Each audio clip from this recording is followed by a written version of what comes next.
পর্যটনের মরশুম শুরুতে দক্ষিণ রায়ের দেখা মেলায় খুশি পর্যটকরা। রাজ্যে ইতিমধ্যে প্রবেশ করেছে শীত। শীত মানেই চড়ুই ভাতির আমেজ। শীতের মরশুমে পর্যটকদের জন্য খুলে গেল সুন্দরবন। ইতিমধ্যে সুন্দরবনের শীতের হালকা আমেজকে উপভোগ করতে রাজ্যের বিভিন্ন প্রান্ত থেকে বহু পর্যটকরা ভিড় জমিয়েছে সুন্দরবনে। পর্যটকদের মনোরম বন্য পরিবেশ এবং বাঘ দেখার আশায় বহু পর্যটকরা সুন্দরবনে এসে ভিড় জমায়। লাগছে স্যার, সুন্দরবনে খুব সুন্দর বাঘ দেখলাম। একসঙ্গে এরকম বাঘ দেখতে পেয়েছে? না না, এর আগে কখনো দেখিনি, আর এখন দেখা যাচ্ছে।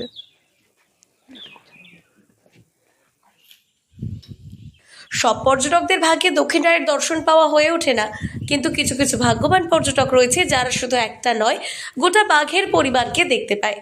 গতকাল একদল পর্যটকের ক্যামেরাবন্দি হলো দক্ষিণ রায়।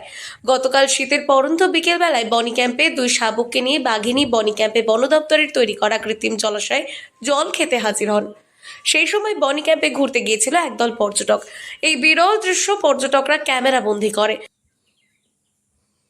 একসাথে আমরা 3টে বাঘ দেখেছি, আমরা খুব খুশি হয়েছি। আগে আমরা আশা করিনি যে বাঘ দেখতে পাবো। দেখতে পাওয়া যাচ্ছে, এখনো বাঘ দেখতে পাই। এখন একটা বাঘ রয়েছে, ওই দেখতে পাচ্ছেন, এখনো একটা বাঘ দেখা যাচ্ছে।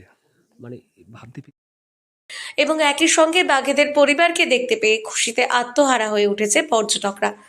এই দৃশ্য দেখে খুশি বনি ক্যাম্পের বনকর্মী থেকে শুরু করে পর্যটকরা।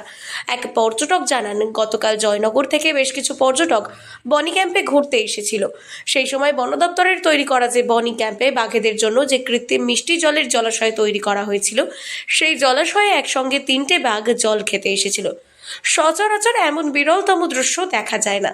আমরা দেখেছি একটা মা বাঘিনী তার 2 শাবককে নিয়ে এই জলাশয়ে জল খেতে আসে।